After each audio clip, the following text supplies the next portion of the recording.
आ जाओ मेरी प्यारी बहू, स्वागत है तुम्हारा हमारे घर में। अच्छा मम्मी जी, अब टीना आपकी प्यारी बहू हो गई, तो फिर मैं क्या हूँ? अरे तू तो अब बड़ी बहू हो गई है और टीना की जेठानी। तुझे अब प्यारी नहीं सयानी होना चाहिए। सयानी तो मैं बचपन से हूँ। हाँ। अरे आप लोग भी क्या आपस में बातों में लग गई हो? मेरी पत्नी का स्वागत करो ना अच्छी तरीके से। देख रही हो मम्मी जी, देवर जी तो अभी से जोरू का गुलाम बनने को तैयार है। वो तो सही कह रहा है, दहलीज पर खड़े होके बातें बना रही हो, ये नहीं कि बेचारी बहू को बिठाओ, थक गई होगी वो। हाँ ठीक है, आओ बहू बैठो। टीना लव से शादी करके मिश्रा परिवार में छोटी बहू बनकर आई थी। लव के परिवार में उसकी मां जमुना, पिता राधेश्याम, बड़ा भाई राजीव और भाभी उन्नति थे। टीना ने जब लव के घर को सही से देखा तो उसके तो होश ही उड़ गए, क्योंकि वो घर बहुत बड़ा था। आपका घर तो बहुत बड़ा है। हाँ, ये हमारा पुश्तैनी मकान है, इसमें 20 कमरे हैं। तो इसे मकान क्यों कहते हैं? इसे तो हवेली या कोठी कहना चाहिए। अरे ये सब छोड़ो, आओ हम लोग प्यार भरी बातें करते हैं। तो अब तक जो बातें हो रही थी वो क्या थी? बोरियत की बातें? नहीं, वो तो ट्रेलर था, अब असली फिल्म शुरू होगी। जैसे ही दोनों मुस्कुराते हुए आगे बढ़े, पर टीना की हंसी अचानक एक अजीब सी बेचैनी में बदल गई। उसने पसीना पोंछा और आंखें सिकुड़कर पंखे की ओर देखा। अरे ये क्या, इतनी गर्मी? पंखा गर्म हवा फेंक रहा है, जरा एसी ऑन कर दो ना। एसी? हमारे घर में एसी नहीं है। अच्छा, बहुत मजाकिया। अब सीरियसली ऑन कर दो ना।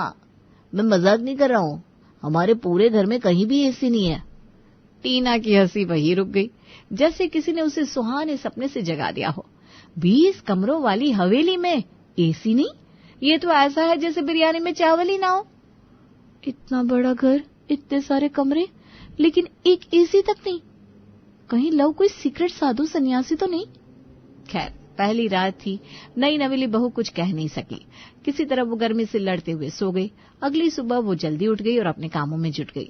उसने जल्दी जल्दी नाश्ता तैयार किया, फिर सबको परोसने लगी, मगर उसका दिमाग सिर्फ एक चीज में लगा था, एसी। वाह टीना, बड़ा अच्छा नाश्ता बनाया तुमने। आज तो तुमसे जलन हो रही है मुझे। अरे नहीं दीदी, आप तो प्रो है, मैं तो बस सीख रही हूँ। उन्नति कुछ और कहती उससे पहले ही टीना बोल पड़ी। अच्छा दीदी, जरा मुझे आपका कमरा देखना है, देख सकती हूँ? हाँ क्यों नहीं। दोनों उन्नति के कमरे में पहुंची। टीना की नजरें चारों ओर देखने लगी, पर वहां भी एसी का नामो निशान नहीं था। ओह नो, यहाँ भी सिर्फ पंखा। भाभी जी, आपके कमरे में भी एसी नहीं है? अरे बहन, इस घर में कहीं भी एसी नहीं है, मम्मी जी को पसंद नहीं है ना। ओह ऐसा क्या? अब टीना जैसे जासूस बन गई। वो बारी बारी हर कमरे में गई, अपनी सास के, स्टोर रूम, पूजा घर, और हर बार उसे मिला बस वही गरम हवा उगलता पंखा। आखिरकार टीना से रहा नहीं गया। वो जमुना के पास पहुंची और सीधे मुद्दे पर आ गई। मम्मी जी, क्या आपको नहीं लगता कि हमारे घर में एक तो एसी होने चाहिए? इतने बड़े घर में गर्मी तो बहुत लगती है। हाय दैया, तूने ये क्या बोल दिया बहू? एसी? ये शब्द हमारे घर में वर्जित है। सबसे पहली बात, एसी की आदत बहुत खराब होती है, फिर आदमी बाहर निकले तो चक्कर खा जाए। और दूसरी बात, मैं पर्यावरण का बहुत ध्यान रखती हूँ। लेकिन मम्मी जी, कभी कभी तो जरूरत को सीमित रखो बहू। हम लोग भी बिना एसी के जीते हैं, क्या हम इंसान नहीं है? टीना बस हाँ मम्मी जी कहकर चुप हो गई। पर जब दोपहर का खाना बनाने का टाइम आया तो अंदर ही अंदर उसका दिमाग गरम तवे पर रोटी जैसा सिकने लगा, क्योंकि किचन में बहुत ज्यादा गर्मी थी। वो पसीने से नहा रही थी। दीदी, आपको इस गर्मी में काम करते वक्त तकलीफ नहीं होती क्या? मेरे मायके में तो किचन में भी एसी था। मुझे तो आदत हो गई बहन। मैंने मम्मी जी से कहा था, पर उन्होंने पर्यावरण की बात कहकर मना कर दिया। पर्यावरण? असली बात बिजली के बिल की है बहन। यहाँ पंखा भी 2 घंटे में बंद कर दिया जाता है। बिल देखकर मम्मी जी को बुखार आ जाता है। अब टीना सब समझ गई थी। लड़ाई एसी और पर्यावरण की नहीं थी, लड़ाई थी बिजली बिल और जमुना की कंजूसी की। उसका चेहरा जैसे तपते तवे पर रखी रोटी की तरह सिकता जा रहा था। उसे इस घर में अब बस एक ही चीज चाहिए थी, एसी। चाहे कुछ भी हो जाए, चाहे कोई हड़ताल हो, बिजली कटे या भूचाल आए, अब उसे एसी चाहिए, मतलब चाहिए। मम्मी जी, कम से कम एक एसी तो लगवा दीजिए, सिर्फ हॉल में, ताकि जब सब इकट्ठा हो तो थोड़ा आराम तो मिले। अरे बहू, मैं इतना बिजली का बिल नहीं भर सकती। आज एक लगवाओगी, कल हर कमरे में मांगोगी। नहीं मांगूंगी कसम से, सिर्फ एक एसी हॉल में, बाकी कहीं नहीं। ना भाई ना, मैं नहीं लगवाने वाली, तू चाहे कुछ भी बोल। टीना की उम्मीदों पर जैसे गर्म पानी उड़ेल दिया गया हो। वो बुझे मन से किचन में आई, जहां उन्नति प्याज काट रही थी। मम्मी जी से फिर बात की? लेकिन वो बिजली के बिल का राग अलपने लगी। अगर एसी चाहिए तो कोई तरकीब निकालनी पड़ेगी बहन, सीधे तो कुछ नहीं होने वाला। अगर हम घर के सारे पंखे ही खराब कर दे तो? हे भगवान, तेरे दिमाग में तो पूरा क्राइम पेट्रोल चल रहा है। बस अब इस घर को शिमला बनाना है, चाहे किसी भी कीमत पर। और शुरू हुआ उनका ऑपरेशन। पंखा बर्बाद। दोनों बहुएं शातिर जासूसों की तरह घर के हर कमरे में जाती और धीरे से पंखों के वायर ढीले कर देती या ब्लेड अटका देती। क्या गजब हो गया, अब ये पंखा भी नहीं चल रहा। लगता है गर्मी हमें मार के ही मानेगी। मेरे कमरे का भी बंद है पापा, ये क्या हो रहा है? और मेरे कमरे का तो सबसे पहले खराब हुआ था। हाँ माँ जी, मैं यही सोच रही थी, अगर घर में एसी होता तो इतना दुख नहीं सहना पड़ता। हाय राम, फिर वही बात। अब सब लोग अपने हाथ वाले पंखे निकालो और झलना शुरू करो, जैसे हम झलते थे पुराने जमाने में। उन्नति और टीना एक दूसरे को देखती है, जैसे कह रही हो ये औरत तो हद से भी आगे है। तभी टीना ने फिर आइडिया फेंका, अब हाथ वाले पंखे भी गायब कर देते हैं, फिर देखती हूँ किसकी हिम्मत है गर्मी में जीने की। और एक एक करके घर के सारे हाथ वाले पंखे भी उन लोगों ने गायब कर दिए। मेरा हाथ वाला पंखा कहाँ गया? मेरा भी नहीं मिल रहा, कोई चोरी कर गया क्या? घर में घुसपैठिया तो नहीं आ गया? भगवान की कसम, अब तो हद हो गई। न पंखा, न एसी, न चैन। ये घर है या तंदूर? घबराने की कोई जरूरत नहीं है, हम छत पर लेट जाएंगे, वहां ना ठंडी हवा चलती है। और दिन में हम हॉल में चादर टांग देंगे, नीचे से कोई रस्सी बांध देंगे, हिलाने वाला देसी पंखा जैसा बन जाएगा, राजा महाराजाओं की तरह। मतलब अब हम मुगले आजम के सेट पर रहने वाले हैं। टीना का सब्र अब जवाब देने लगा था। वो सीधे लव से बोली, मैं मायके जा रही हूँ, मुझे इतनी गर्मी में नहीं रहना। अरे पगली, ऐसा ना बोलो, सब ठीक हो जाएगा। या तो एसी लगवाओ या मुझे जाने दो। मैं भी टीना के सपोर्ट में हूँ, पर मैं मायके नहीं जाऊंगी। बस जब तक एसी नहीं लगेगा हम दोनों कोई काम नहीं करेंगे। हाँ, ये सही आइडिया है। ऐसा है तो मैं भूख हड़ताल करती हूँ, अगर एसी लगा तो मैं भूखे मर जाऊंगी। अब घर में दोहरी हड़ताल चल रही थी, बहुओं की काम बंद हड़ताल और जमुना की भूख हड़ताल। ये लोग तो खाना भी नहीं बना रहे और मम्मी खाना खा नहीं रही, अब हम क्या करें? देखो जानू, थोड़ा समझौता कर लो ना, मैं पंखे में बर्फ रख दूं क्या? अब कोई कॉम्प्रोमाइज नहीं। राधेश्याम, राजीव और लव अपनी अपनी पत्नियों को मनाने की कोशिश कर रहे थे, लेकिन कोई मानने को राजी नहीं था। और तभी राधेश्याम की मां ने मारी एंट्री। हाय राम, ये क्या हो रहा है घर में? न पंखे चल रहे हैं न एसी, तुम लोग पागल हो गए हो क्या? अम्मा बहू एसी की मांग कर रही है और जमुना मना कर रही है। तू लगवा एसी राधे, अब मैं कह रही हूँ तो करने तो मैं खुद जाकर लगवा दूंगी। तू क्या कमाता भी नहीं जो बीवी से पूछ रहा है? अम्मा लेकिन बिजली का बिल। अरे बिल मेरा और तेरा बेटा भरेगा, तू कहाँ कमा कर ला रही है जो इतनी कंजूसी दिखा रही है? अब तो जैसे फैसले की मुहर लग गई थी और उसी दिन हॉल में एक चमचमाता हुआ एसी लग गया। हे भगवान, अब लग रहा है कि मैं जीवित प्राणी हूँ, अब घर नहीं स्वर्ग लग रहा है। आहा, जीवन सफल हो गया। और सबसे ज्यादा जो एसी के सामने बैठकर मजे कर रही थी वो थी जमुना देवी। अरे वाह, ये तो बहुत अच्छा है, अब तो मैं कहूंगी 2 और लगवा लो। तेरी कंजूसी को भी एसी ने निकाल दिया। और इस तरह 20 कमरों के उस गरम गरम ससुराल में ठंडी हवाएं बहने लगी। ये कहानी है गौरी और कार्तिक की। शहर का एक अमीर लड़का जिसका नाम था कार्तिक पूरी तरह से काम में व्यस्त, और काम में व्यस्त होने के कारण उसकी काफी उम्र निकल गई थी। वो बड़ा ही गुस्से वाला और खड़ूस था। उसके स्वभाव की वजह से कोई लड़की उसके साथ शादी के लिए तैयार नहीं होती थी और वो खुद भी शादी से दूर ही रहना चाहता था। सीता चाहती थी कि कार्तिक के लिए एक सीधी सादी भोली भाली लड़की पत्नी के रूप में इस घर में आए, ताकि हमेशा के लिए इसी तरह घर की पूरी सत्ता सीता के हाथ में रहे। गौरी अपनी माँ के साथ गांव में रहती थी। एक दिन अपने पुरानी सहेली से मिलने के लिए कार्तिक की माँ गौरी के गांव आई थी। तभी उसे गौरी के बारे में पता चलता है। बेटा, तुम्हारी माँ कहाँ है? माताजी नमस्ते, माफ कीजिए मैंने आपको पहचाना नहीं, लेकिन माँ तो अंदर है, आप आइए ना। गौरी का खराब चेहरा देखकर कोई भी उसके साथ ढंग से बात नहीं करता था। गौरी के पिता के गुजर जाने के बाद बड़ी ही मुश्किल से गौरी की माँ ने गौरी को बड़ा किया था। गौरी दिखने में सुंदर नहीं थी, लेकिन उसके संस्कार काफ़ी अच्छे थे। नमस्ते बहन जी, मैं सीता वर्मा। आप नामचिन प्रकाश वर्मा को तो जानती होंगी, उनकी पत्नी। आइए आइए बहन जी, प्रकाश वर्मा को कौन नहीं जानता। इस गांव के लिए उन्होंने बहुत कुछ किया है। लेकिन आप यहाँ कुछ काम था क्या?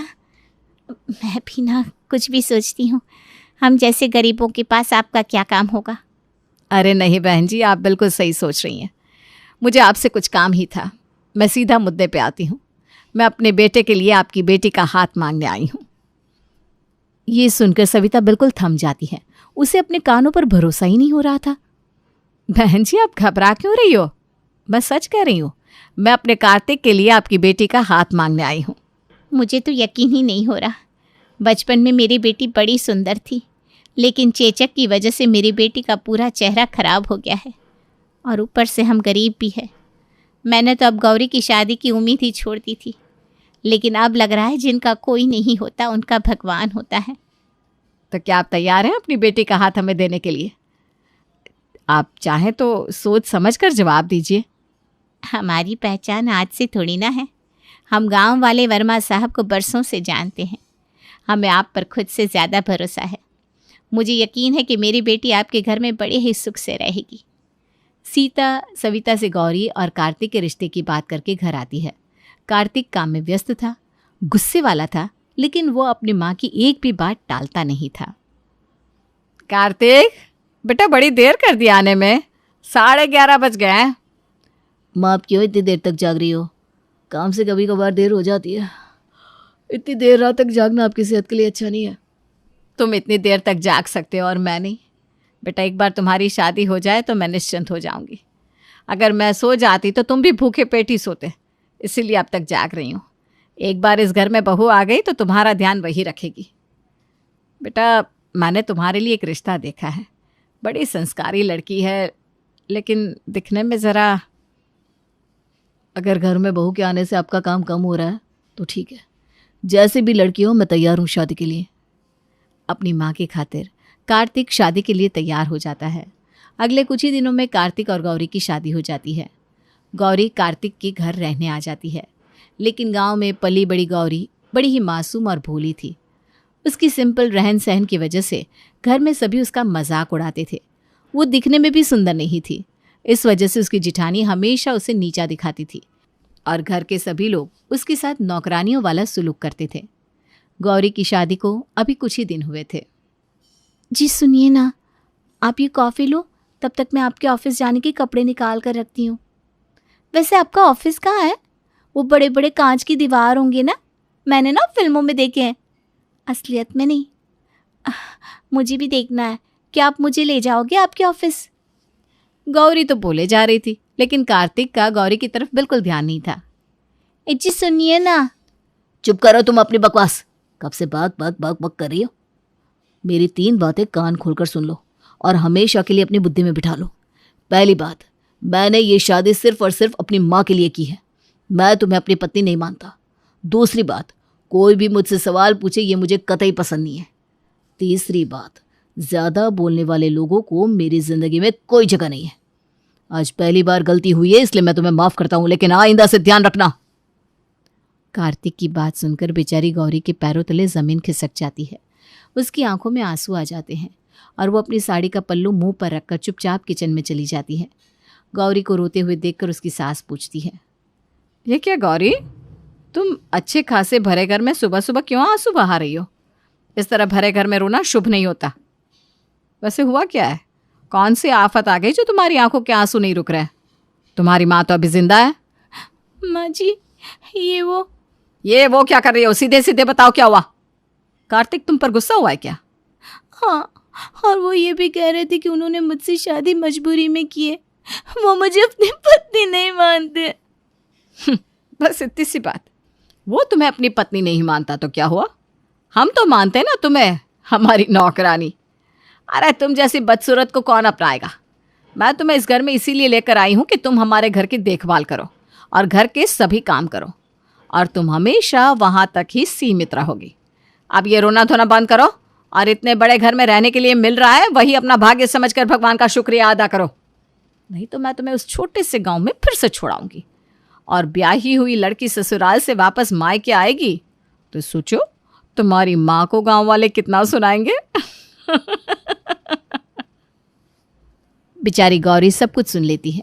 उसे पता था अगर वो कुछ कहेगी तो उसकी सास उसे अपने माँ के पास छोड़ाएगी। वो अपनी माँ को और परेशान नहीं करना चाहती थी। ऐसे ही कुछ दिन बीत जाते हैं। थोड़े दिन बाद दिवाली आती है। दिवाली के त्योहार पर गौरी की ननद रिया, जो शहर में पढ़ रही थी, वो घर आती है। भाभी, भाभी कहाँ हो आप? रिया दरवाजे से चिल्लाते चिल्लाते घर में आती है। गौरी पानी का ग्लास उसे देती है, लेकिन वो गौरी की तरफ ध्यान भी नहीं देती। माँ कहाँ है मेरी नई भाभी? मैं शादी में नहीं आई थी, मैंने भैया से फोटो भिजवाने के लिए कहा तो भैया कह रहे थे तुम अपनी भाभी से खुद आकर मिल लेना। अरे कहाँ है मेरी भाभी, बताओ तो। अरे यही तो है तेरी भाभी, गौरी तेरे सामने ही तो है और तू पूरे घर में ढूंढ रही है। क्या ये मेरी भाभी है? मुझे तो लगा नौकरानी है। माँ, मेरे हैंडसम भाई के लिए आपने ऐसी बदसूरत पत्नी क्यों लाई? लड़कियों का अकाल पड़ गया था क्या? घर आते ही पूरा मूड चला गया। रिया की बात सुनकर गौरी को बहुत दुख होता है। वो अपने कमरे में चली जाती है। रिया, तेरे भाई को शादी में कोई दिलचस्पी नहीं थी। वो तो मेरा काम कम हो, मुझे आराम मिले, बस इसी वजह से शादी के लिए तैयार हुआ। और जब से गौरी घर में आई है मेरे तो बड़े मज़े हैं भाई। नौकरानी का खर्चा भी बचता है, इसे क्या 2 टाइम का खाना मिल जाए तो हो गया। तुम वो सब छोड़ो, ये बताओ कैसी हो तुम? मैं ठीक हूँ। मुझे अब समझ में आया कि भाई भाभी का फोटो भेजने से इनकार क्यों कर रहे थे। न जाने ये बदसूरत सीरत में भी अच्छी है या नहीं। ऐसे ही कुछ दिन बीत जाते हैं। दिवाली के मौके पर कंपनी की तरफ से बधाई देने के लिए पूरे परिवार के साथ कार्तिक एक फ़ोटो खिंचवाना चाहता था ताकि न्यूज़पेपर में दे सके। अब सब लोग फ्री हो ना? आज शाम को फोटोग्राफर्स आने वाले हैं। हमें पूरे परिवार के साथ कुछ फ़ोटो खिंचवाने हैं। अच्छा हुआ कार्तिक बेटा तूने याद दिलाया, नहीं तो मैं तो भूल ही गया था। कार्तिक की माँ, बड़ी बहू और रिया, तुम सब हमारे शॉप की कुछ ज्वेलरी पहनकर शाम को अच्छे से तैयार हो जाना। हमें हमारे पूरे परिवार की तरफ से और कंपनी की तरफ से न्यूज़पेपर में दिवाली की शुभकामनाएं वाला विज्ञापन देना है। हाँ पापा, लेकिन आपने सिर्फ माँ, बहन और हिमानी को ही क्यों कहा? गौरी भी तो अब हमारे घर की सदस्य है। नहीं तेजस, ये हमारे फोटोशूट में नहीं होगी। हमें हमारे शॉप का विज्ञापन करना है ताकि ग्राहक हमारे तरफ आकर्षित हो। अगर ग्राहक इसे देख लेंगे तो जो ग्राहक हमारे पास आते हैं वो भी चले जाएंगे। इसे रहने नहीं देते हैं। वैसे भी इसके रहन सहन से ये हमारे परिवार के सदस्य नहीं लगती। गांव से शहर आ गई लेकिन अभी भी वैसी है, गांव की गवार। तेजस जी, आपकी पत्नी इतनी सुंदर है, उसे देखने के लिए या फिर उसके साथ फोटो खिंचवाने के लिए आपको कभी टाइम नहीं होता, और इस बदसूरत पर आपको इतनी दया आ रही है, क्यों? वैसे भी इसके खराब चेहरे से ये हमारा अच्छा खासा फोटो भी खराब कर देगी। तुम्हारा क्या है? तुम तो दिन भर अच्छी अच्छी साड़ी ज्वेलरी पहन के ढेर सारा मेकअप करके रोज तैयार होती रहती हो। अगर रोज तुम्हारा मेकअप ही देखता रहूं तो काम कब करूं? अगर ये गौरी मजबूरी की भाभी हमारे साथ फोटो खिंचवाएगी तो आप लोग उनके साथ ही खिंचवा लो फोटो, मुझे नहीं खिंचवाना। अगर मेरे होने से आपका फोटो खराब हो जाएगा तो ठीक है, मुझे नहीं खिंचवाना फोटो। तेजस भैया, कोई बात नहीं, बस एक फ़ोटो ही तो है, आप लोग खिंचवाओ या मैं, मेरे लिए एक ही बात है, मुझे बुरा नहीं लगा। ओ महारानी, अब भाषण देना बंद करो, तुम्हें कोई पूछ नहीं रहा है। जाओ जाकर सबके लिए चाय बनाओ। मुंह तो ऐसा भोला भाला बना लेती है जैसे सब इस पर अत्याचार कर रहे हो। सबकी बातें सुनकर भी गौरी नज़रअंदाज करती है, लेकिन उसे सबकी बातों का बड़ा बुरा लगता है। वो अपने नसीब को कोसती है। न जाने मैंने ही क्या गलती की है जो भगवान मेरे साथ हमेशा ही बुरा करता है। बचपन में मुझसे मेरे पापा छीन लिए, मेरे सुंदर चेहरे को चेचक ने इतना बदसूरत बना दिया। जब मेरे लिए रिश्ता आया तो मुझे लगा अब मेरी ज़िंदगी बदल जाएगी, लेकिन शायद भगवान ने मेरे नसीब में कभी खुशियाँ लिखी नहीं, जो हर बार मुझे दुख और सिर्फ दुख मिलता है। थोड़ी देर में गौरी खुद को समझाकर फिर से काम करने लगती है। ऐसे ही कई दिन बीत जाते हैं, लेकिन गौरी के साथ परिवार वालों का व्यवहार ऐसा का ऐसा ही रहता है। एक दिन हिमानी की सहेलियां घर आती हैं। मेरी सहेलियां आज घर आने वाली हैं, तो मुझे घर एकदम साफ चाहिए। मेरी कुछ सहेलियां तो पहली बार हमारे घर आ रही है, तो उन्हें घर पसंद आना चाहिए। आते ही उनके लिए जूस बनाना। कर लोगी ना तुम? देखा है ना जूस। मेरी सहेलियों के सामने बेइज्जत मत करना। भाभी मैं कर लूंगी, आप चिंता मत करो। आपने कहा तो मैं खाना भी बना दूंगी। खाना? वो तुम्हारा भिंडी करेली की सब्जी वाला। नो नो नो, मेरी सहेलियां ये सब नहीं खाती। उनके लिए मैं इटालियन फूड ऑर्डर करने वाली हूँ। मैंने तुमसे जो कहा है ना, सिर्फ उतना ही करना। और हाँ, ये पुराने कपड़े पहनकर मेरी सहेलियों के सामने मत आना। किसी भी एंगल से तुम हमारे घर की बहू लगती नहीं हो।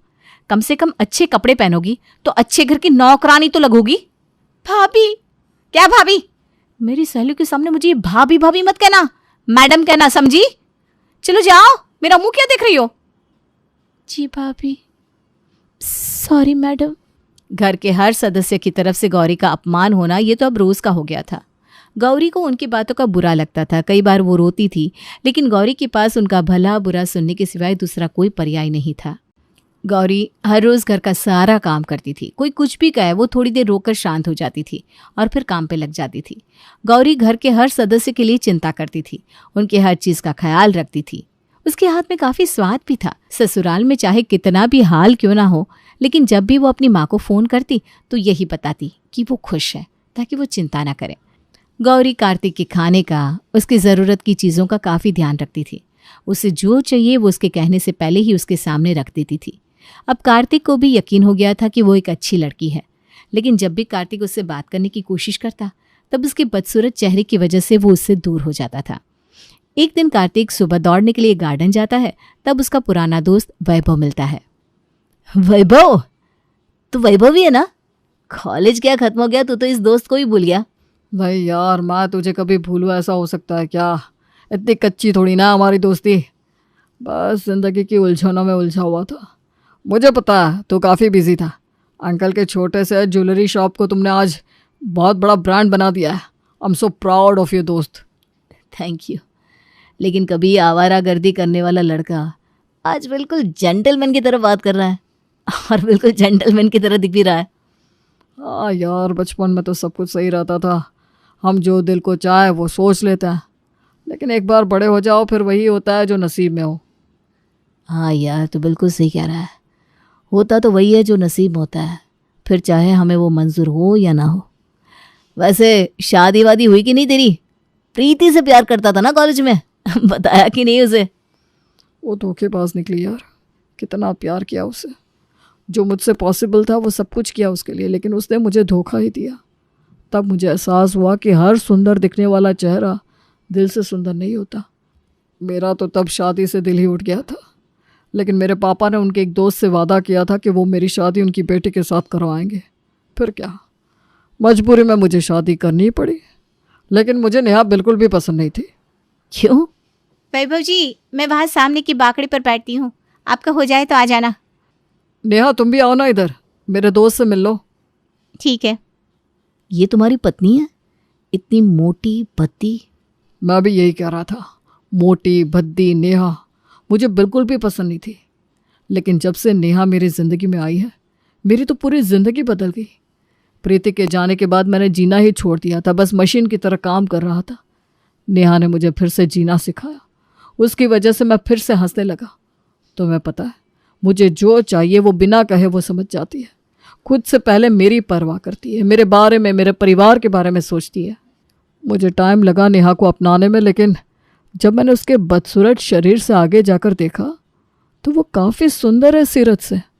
और आज मैं यकीन के साथ कह सकता हूँ कि एक सुंदर दिखने वाली लड़की भले ही आपको कुछ देर के लिए, कुछ दिनों के लिए आकर्षित कर ले, लेकिन किरदार से, सीरत से अच्छी लड़की आपकी ज़िंदगी भर के लिए चाहत बन जाती है। और अब तो हमारे घर में खुशियाँ आने वाली है। हमारे प्यार की निशानी छोटा वैभव या फिर छोटी नेहा आएगी।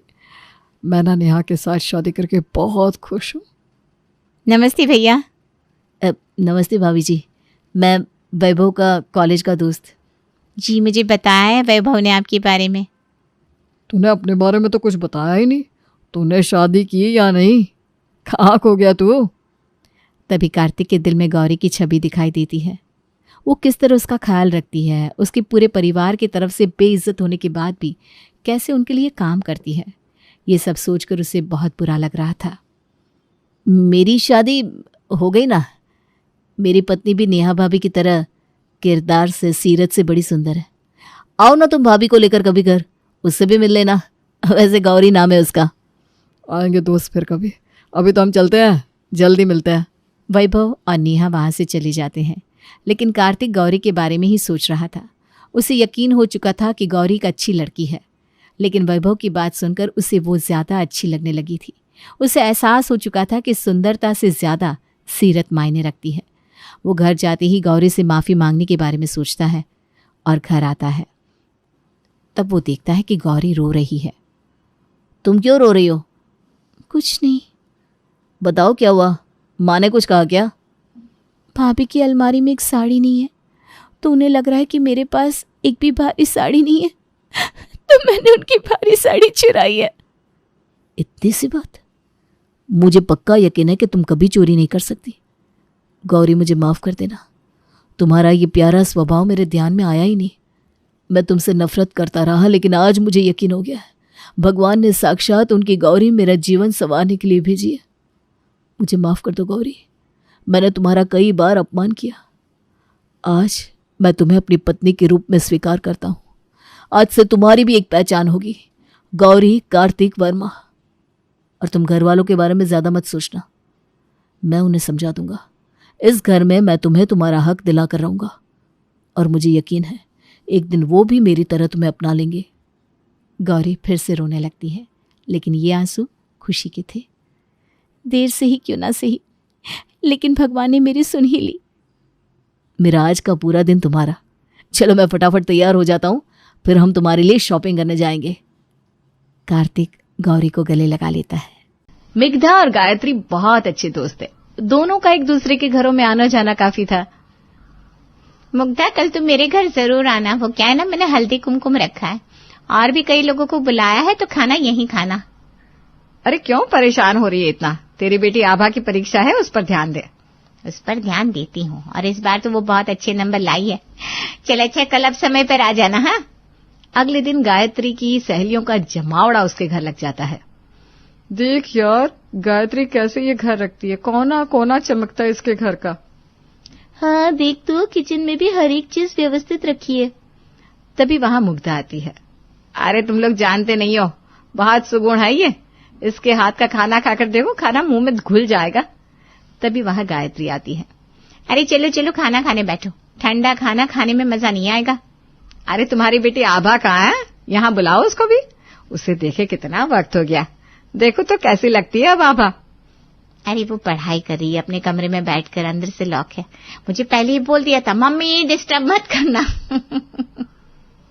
हाँ ना, और वैसे भी क्या जरूरत है बच्चों को यहाँ पर। बच्ची नहीं है, कॉलेज में पढ़ रही है। गायत्री बुलाना आभा को, मुझे मिलना है उससे। उससे मिले बहुत दिन हो गए, देखा ही नहीं। गायत्री बेटी को आवाज देती है। आभा बाहर आती है, सभी को नमस्ते करके वहां चुपचाप खड़ी हो जाती है। क्या है, माँ को बोला था मुझे दूर रखी इन सबसे, फिर भी अब पता नहीं क्या क्या पूछेंगे। बिल्कुल माँ जैसी है ये। देखो तो चेहरे से ही कितनी शांत सुशील लग रही है। अरे आभा, माँ ने ही सारा खाना बनाया है या तूने भी मदद की है? वो मेरी परीक्षा है ना, तो मैंने कुछ नहीं किया, लेकिन सफाई मैंने की है घर की।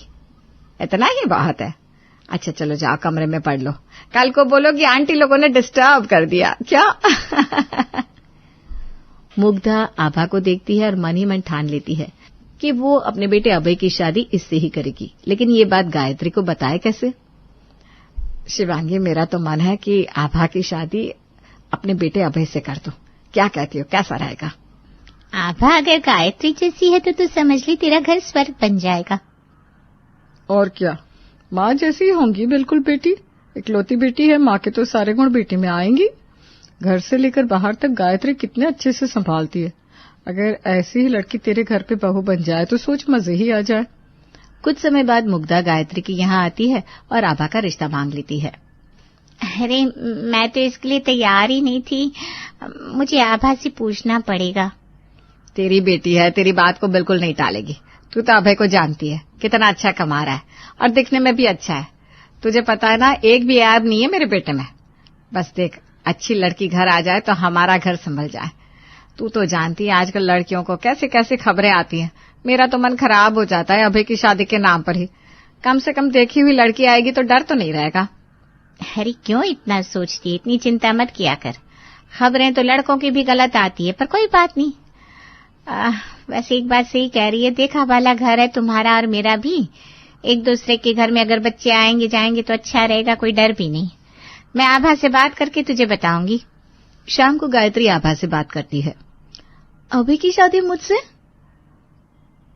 वैसे काफी टाइम हो गया, मैं अभय से मिली भी नहीं हूँ। आज उसका सोशल मीडिया प्रोफाइल चेक करके सुबह तक बताती हूँ। देख आभा, मैंने तुझे कितनी बार कहा है कि तू ये सोशल मीडिया से दूर रहा कर। सारा दिन फोन में घुसी रहती है, अपने आप को दूसरे कामों में व्यस्त कर। घर का काम कर, साफ सफाई, खाना पीना, इस पर ध्यान दे। इतने अच्छे घर से शादी का रिश्ता खुद चल कर आया है। ओ हेलो मम्मी, बहू बनाने के लिए शादी करवा रही हो या नौकरानी बनाने के लिए? वैसे भी मेरा ऑलरेडी एक बॉयफ्रेंड है। एक जोर का थप्पड़ मारूंगी, बवंडर आवारा सा। उससे तो मैं तुम्हारी शादी कभी नहीं करवाऊंगी। अभय जैसा लड़का तुम्हारी किस्मत में था, तभी तो खुद से रिश्ता आया है। वही तो मैं सोच रही हूँ, इतने अच्छे लड़के का रिश्ता मेरे लिए कैसे आ गया? मैंने ऐसे क्या पुण्य कर दिए? आभा ये नहीं जानती कि गुण उसके नहीं, उसकी माँ के देखे गए, और सभी को यही लगता है कि आभा भी उसकी माँ के जैसी ही होगी, लेकिन सच्चाई ये नहीं होती है। शाम को गायत्री अपने पति से बात करती है। सुनिए जी, मेरी सहेली है ना मुग्धा, उसने अपने बेटे अभय की शादी का रिश्ता हमारी बेटी के लिए लाया है। आपको क्या लगता है, शादी करवा देनी चाहिए? मुग्धा तो बहुत अच्छी है, उनका परिवार, उनके पति, बेटे सबको मैंने देखा है। पर गायत्री, तुम तो आभा के तौर तरीके जानती हो। उनके घर में ऐसी लड़की जाएगी तो उनका घर बर्बाद ना हो जाए। गायत्री को गुस्सा आ जाता है। क्या बात कर रहे हो आप? ऐसे क्या तौर तरीके मेरी बेटी के? इकलौती बेटी है मेरी, और क्या चाहिए उन लोगों को? हमारा जो कुछ है उनका ही तो होगा। वैसे उन लोगों के पास भी पैसों की कमी नहीं है गायत्री, उन्हें सिर्फ एक अच्छी लड़की चाहिए। और मुझे तो लगता है कि शायद उन्होंने तुम्हारे तौर तरीके देखकर आभा के बारे में यही सोच लिया होगा कि वो माँ जैसी होगी। गायत्री, वो तुम्हारी दोस्त है, तुम्हें उसे एक बार सीधे बात करके बताना चाहिए कि आभा को वो सारे काम नहीं आते जो तुम कर लेती हो। उसके हालात बहू बनने वाले नहीं है। अच्छा, बड़े चालाक हो तुम। सामने से आया अच्छा रिश्ता तोड़वा दूं? कभी नहीं, मैं तो आभा की शादी अभय से करवा के रहूंगी। बस फिर क्या था, जैसे तैसे करके आभा बन जाती है अभय की बीवी और मुग्धा की बहू। शादी के बाद, देखो आभा, अब तुम मेरी बहू नहीं बल्कि मेरी बेटी भी हो। मैंने तुम्हें बचपन से देखा है। गायत्री मेरी बहुत अच्छी दोस्त है, और मैं चाहती हूँ कि जैसे पूरा जीवन गायत्री ने अपना घर संभाला है, आने वाला जीवन तुम अपना घर वैसे ही संभालो। आभा कुछ नहीं कहती। भाई, हम तो अब 1 महीने के लिए चले घूमने, अब घर तुम्हारा है, तुम संभालो। पिताजी आप निश्चिंत होकर जाइए, वैसे भी अब घर की जिम्मेदारी मेरी है। मुग्धा और उसका पति 1 महीने के लिए चले जाते हैं। इधर अभय कहता है, आभा, शादी के बाद से ही ऑफिस का काम काफी छूटा हुआ है, तो मैं कल सुबह जल्दी जाऊंगा, तो मेरा खाना बना देना। और घर भी देखो कितना फैला हुआ है। अब कल तुम थोड़ा आराम करके अपनी गृहस्थी संभालना शुरू कर दो। अगले दिन वो तैयार होता है, पर जब वो खाने के टेबल पर बैठता है तो खाना नहीं था। अरे नाश्ता और खाना कहाँ है? आभा, ओ आभा। लेकिन हमारी आभा जी तो अपने कमरे में सो रही थी। आभा आवाज सुनकर बाहर आती है। क्या हुआ? सुबह सुबह क्यों चिल्ला रहे हो? सब ठीक है ना? हाँ, सब ठीक है। मतलब तुम्हें कल कहा था ना कि मुझे ऑफिस जल्दी जाना है, मेरा खाना नाश्ता बना देना। अरे जल्दी का मतलब ये थोड़ी ना है कि सुबह 10 बजे ही तैयार हो जाओगे। इतनी सुबह मैं नहीं उठती। अब ऐसे में कैसे खाना नाश्ता बना दूं? एक काम करो, आज ना तुम बाहर से खा लो, बाकी कल का मैं कोई जुगाड़ देखती हूँ। जुगाड़ देखती हूँ मतलब? आज तक ऐसा नहीं हुआ कि मैं ऑफिस बिना खाना और नाश्ते के टिफिन लिए बिना जाऊं। ऑफिस जाना तो मुझे ऐसा लग रहा है जैसे क्या छूट रहा है। अरे ऑफिस में काम करने जाते हो, खाना खाने नहीं जाते, समझे? और सुबह 10 बजे तैयार होके कौन बैठता है यार? अभय कुछ नहीं कहता, वो वहां से भूखे पेट निकल जाता है। ये तो होता नहीं कि बीवी के लिए 1 कप चाय भी बनाते जाओ। किस्मत ही खराब है मेरी, खुद ही चाय बनाकर पीनी होगी। अभय निकल जाता है, और जब वो लौटता है तो देखता है कि पूरा घर फैला है और आभा रात के 10 बजे भी अगले दिन के कपड़े में ही टहल रही है। दूसरे दिन ऑफिस से माँ को फोन करता है। माँ, अब कब वापस आ रही हो? क्यों बेटा, क्या हो गया? पत्नी के साथ रहकर मजे करो, शादी के बाद क्या माँ कर रहा है? अरे माँ, क्या मजे करे, खाली पेट मजे नहीं होते। माँ हैरान हो जाती है, शादी के बाद भी बेटा भूखा, पत्नी ने खाना नहीं बनाया? क्यों, क्या हो गया बेटा? आभा ने तेरे लिए कुछ बनाया नहीं? अभय माँ को सारी बात बताता है। माँ, मैंने आपको पहले ही कहा था कि मुझे कामकाजी लड़की नहीं चाहिए। मुझे एक अच्छी घरेलू लड़की चाहिए जो मुझे और मेरे घर को संभाले। कहाँ आपने मेरी शादी करवा दी? माँ को गुस्सा आ जाता है। तो एक काम कर, जब घर जाएगा और खाना नहीं बनाओगा ना, तो सीधा उसे उठाकर उसकी माँ के घर ले जाना। अभय ऐसा ही करता है। वो घर जाता है तो देखता है घर पे ना लाइट चली थी, पूरा घर वैसा का वैसा ही फैला पड़ा था। आभा कमरे में बैठकर टीवी देख रही होती है। अरे क्या हो गया? शाम को तुमने भगवान को ज्योति नहीं जलाई? शाम को भी भगवान की पूजा होती है क्या? मुझे लगा पूजा सिर्फ सुबह में करते हैं। अरे नहीं, सुबह शाम पूजा होती है। तुम्हारे घर पर नहीं होती? होती होगी, मैंने कभी ध्यान नहीं दिया। मेरी माँ को तुम नहीं जानते हो, सारा दिन कुछ न कुछ करती रहती है। हाँ, हमने सोचा था कि तुम अपनी माँ की तरह होगी, तभी माँ मेरा रिश्ता तुम्हारे घर लेकर गई थी। पर मुझे लग रहा है कि तुम बिल्कुल अपनी माँ के जैसी नहीं हो। थैंक गॉड मैं अपनी माँ जैसी नहीं हूँ। तुमको पता है सारा दिन माँ घर में नौकरानी की तरह लगी रहती है। अच्छा चलो, वो तो ठीक है। अभी खाने में क्या बनाया है? सुबह से मैंने कुछ खाया नहीं है। कुछ नहीं बनाया, पता है ना मेरी हालत खराब है, मुझे कुछ ज्यादा बनाना आता नहीं है। अच्छा एक काम करता हूँ, चलो हम दोनों बाहर खाना खाने चलते हैं। आभा तो मानो खुश हो जाती है कि बाहर खाना खाने का मौका मिला। वो जल्दी से जाके तैयार होकर आती है।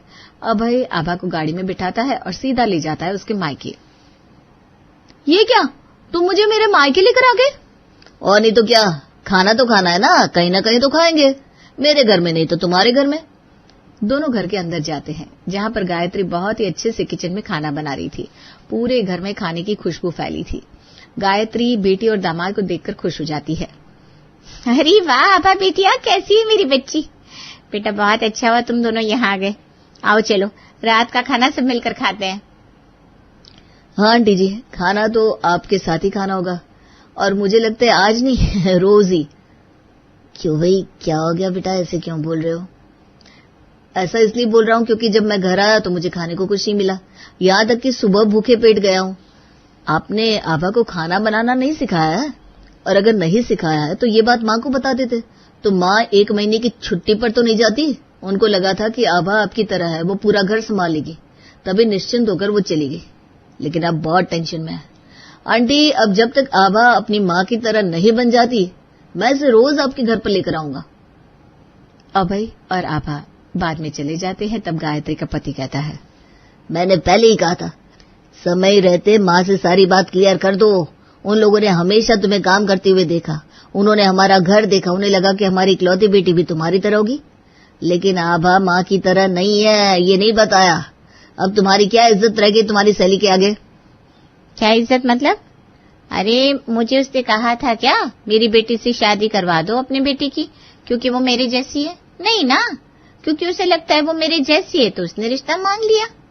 पर ये मत भूलो, उसने कहा था कि जिस तरीके से तुम घर रखती हो, उससे उम्मीद है कि तुम्हारी बेटी भी उसी तरीके से घर रखेगी। अरे घर का काम कोई बड़ी बात नहीं है, ऐसा कोई रॉकेट साइंस नहीं है जो आभा से नहीं हो पाएगा। दामाद जी ने कहा है कि अब रोज वो उसे यहाँ लेकर आएंगे तो मैं धीरे धीरे उसे काम सिखा दूंगी और उसे काम आ जाएगा। अगले रोज फिर जब अभय शाम को घर आता है, घर पर खाना नहीं बना था। क्या हुआ, आज भी खाना नहीं बनाया? कोशिश की थी पर नहीं बना पाए। तुम्हें पता है ना आटे में पानी कितना डाला ये भी मुझे नहीं पता। ठीक है कोई बात नहीं, जल्दी से तैयार हो जाओ, फिर बाहर खाना खाने। हाँ चलते, लेकिन मुझे मेरे घर मत ले जाना प्लीज। तो फिर कहाँ लेकर जाऊंगा? रोज रोज बाहर का खाना खाना मेरे बस की तो बात नहीं है। सुबह भी तुम कुछ नहीं देती, रात को भी मैं बाहर का खाना खाऊं? ये पॉसिबल नहीं। चलो तैयार हो जाओ। फिर अभय आभा को लेकर गायत्री के पास पहुंच जाता है। ऐसा कुछ दिनों तक चलता है। गायत्री बहुत कोशिश करती है कि वो आभा को सिखाए, लेकिन क्या है माँ, आटा गूंथना मुझसे होता ही नहीं, मैं नहीं आटा लगा सकती, पता तो है तुमको। पता है कल वो पड़ोसन क्या कह रही थी? क्या कह रही थी? यही कि तुम्हारी बेटी रोज रोज यहाँ क्यों आ जाती है, क्या उसके ससुराल वाले उसे रखना नहीं चाहते? मेरे मुंह पर कहे तो जवाब दूं मैं? उसे बोल रोज रोज आ रही है तो अपने घर आ रही है, उसके घर नहीं जा रही हूं मैं। देखो आभा, अब वही तुम्हारा घर है, तुमको घर के कामकाज सीखने चाहिए। आज सीख जाऊंगी ना। अभय खाना खाकर आभा के साथ घर आ गया। अगली सुबह आभा, पूरा हफ्ता गुजर गया है, तुमने मेरे कपड़े तैयार नहीं किए, तो फिर प्रेस कौन करेगा? चिल यार, मेरे भी गंदे पड़े हैं। मैं तो रोज टी शर्ट उल्टी करके फिर वही पहन रही हूँ, तुम भी कर लो ना ऐसे। छी, गंदे पसीने वाले कपड़े नहाने के बाद फिर से कोई कैसे पहन सकता है? नहीं नहीं, मुझसे नहीं होगा। चलो खाना दे दो, मैं कपड़े लॉन्ड्री में देता हुआ निकल जाऊंगा। खाना कैसे खाना? मैंने कोई खाना वाना नहीं बनाया। फिर अभय को गुस्सा आ जाता है। देखो आभा, अब बहुत हो गया, ये सारी चीजें मेरे बर्दाश्त के बाहर हो रही है।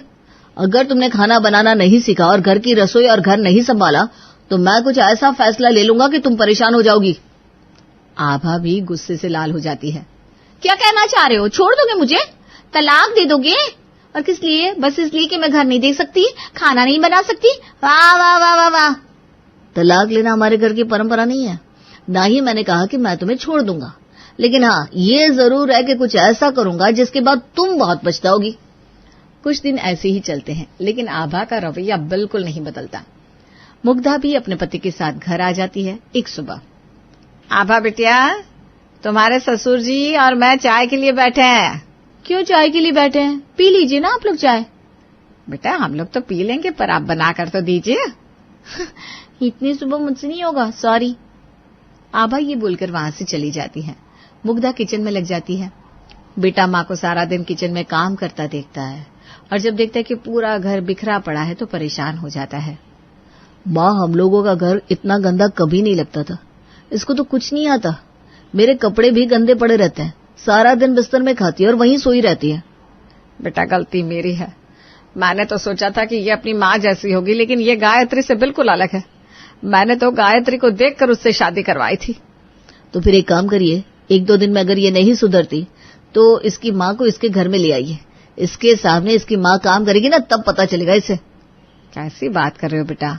मैं बिल्कुल सही बात कर रहा हूँ माँ, मुझे तो इसके साथ पूरी जिंदगी काटनी है और ऐसे मैं नहीं रह सकता। आप उसकी माँ को फोन करो और सब बताकर यहाँ ले आओ। तभी वहां आती है आभा। अरे किसकी माँ आ रही है? तुम्हारी माँ, क्योंकि तुम तो सुधरोगी नहीं। और अगर तुम अपनी माँ की तरह नहीं बन सकती, जिसे देखकर माँ ने तुमसे मेरी शादी करवाई थी, तो क्यों ना तुम्हारी माँ को यहाँ ले आया जाए, वही करेंगे हमारे यहाँ का सारा काम। आभा को ये सुनकर गुस्सा आ जाता है। अच्छा, तो मेरी माँ काम करेगी? तुमने कैसे सोच लिया? जैसे तुम मेरी माँ से काम करवा रही हो वैसे ही मैंने भी सोच लिया। अरे तुम दोनों लड़ो मत, ऐसा कुछ नहीं है। बिल्कुल ऐसा ही है माँ, 2 दिन की मोहलत दो इसको, ये सुधर गई तो ठीक है, वरना फिर मैं जो करूंगा वो देखना। 2 दिन और देखा जाता है, लेकिन आभा का रवैया वैसा का वैसा ही रहता है। और तीसरे दिन अभय गायत्री को लेकर घर आ जाता है। आभा माँ को ससुराल में देखकर चौंक जाती है। माँ, यहाँ कैसे? तेरे पाप मैं निपटाऊंगी बेटा, मुझे नहीं पता था कि तुम ऐसे मेरी नाक कटाओगी। मुग्धा मेरी बहुत अच्छी सहेली है और मैं उसको परेशान नहीं देख सकती। उसे लगा तुम मेरे जैसी हो और उसने तुझे इतने अच्छे घर की बहू बनाया, लेकिन तू नहीं सुधरी। अब तेरे घर का पूरा काम मैं करूंगी, क्योंकि आज तू इस घर में है वो सिर्फ और सिर्फ मेरी वजह से। तो ये मेरी जिम्मेदारी है कि इस घर को मैं ठीक से रखूं। अब तू इसे नौकरानी बनकर रहना समझ या कुछ और?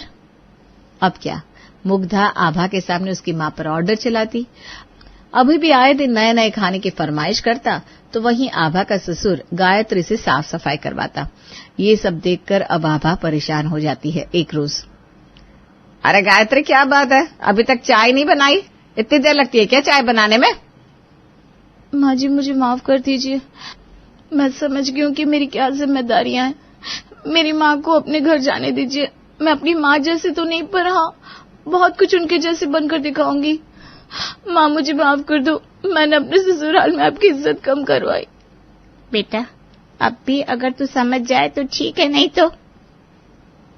बिल्कुल आभा, तुम बहू हो और हर कोई बहू अपने घर पर ऐसी लाना चाहता है जैसे कि उसकी माँ हो। गायत्री मेरी बहुत अच्छी सहेली है, मुझे भी ये सब करवाना अच्छा नहीं लग रहा था, लेकिन क्या करे, तुम्हें लाइन में लाने का यही एक तरीका था। आभा समझ चुकी थी, ससुराल में उसे बिल्कुल अपनी माँ की तरह रहना है। जिस तरीके से उसकी माँ ने अपने घर को संवारा, संभाला, खाना पीना और रख रखाव किया, वैसे ही उसे अब अपने घर को रखना है, क्योंकि हर बेटी अपने माँ जैसी ही बनना चाहती है। मुंबई के वृंदावन कॉलोनी में विवेक नाम का एक आदमी अपने परिवार के साथ रहता था। उसके परिवार में उसकी माँ सुमित्रा, पिता सुरेश, उसकी पत्नी अर्चना और उसके 2 बच्चे रवि और नेहा थे। विवेक प्राइवेट नौकरी करता था। उसकी पत्नी अर्चना बहुत मेहनती और घर का काम फटाफट निपटा देती थी। लेकिन उसकी एक आदत होती है, वो अपना समय बचाने के लिए हमेशा चावल और सब्जी का भरता बना देती थी। ये चावल सब्जी का भरता खा खा कर सास, ससुर और पति से लेकर बच्चों तक सबके चेहरे पर हमेशा बोरियत साफ झलकती थी। मम्मी हर दिन ये चावल का भरता, मेरे दोस्त के घर पिज्ज़ा पास्ता बनता है, हमारे यहाँ ये भरता, ऐसा क्यों? हाँ मम्मी, कोई नई चीज़ बनाओ ना, ये चावल देखकर मेरी भूख मर जाती है। अरे बहू, लगता है इस घर में सब्जियों की कोई इज्जत नहीं बची, सब चावल में घुल मिल गए। अर्चना, खाना बनाना कोई फॉर्मूला नहीं है, थोड़ा दिमाग लगाया करो। जी मम्मी जी, लेकिन घर में बहुत काम होते हैं तो बस मैं इसलिए। अरे काम तो सबके घर में होते हैं बहू, इसका ये मतलब तो नहीं कि कुछ भी उल्टा सीधा बनाकर खिला दोगी। सुमित्रा को चावल और सब्जी का ये फॉर्मूला खाना बिल्कुल पसंद नहीं था। वो हर दिन अर्चना को ताने मारती, जिससे घर का माहौल ऐसा हो गया था जैसे वो घर नहीं युद्ध का मैदान हो।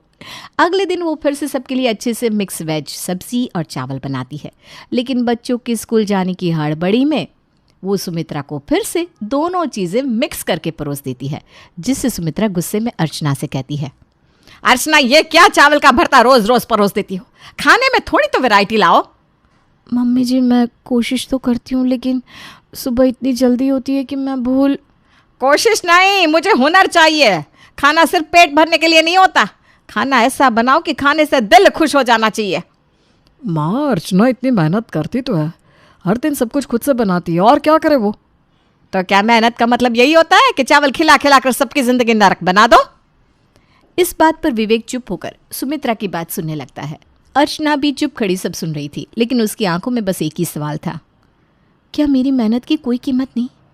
मैं सबका खुद से ज़्यादा ध्यान रखती हूँ, पर शायद मेरी ही कहीं गलती रह जाती होगी, जो मैं चाहकर भी किसी को खुश नहीं कर पाती। एक दिन सुमित्रा से मिलने उसके पड़ोस की दोस्त मधु आई, जो सुमित्रा की सबसे खास दोस्त थी।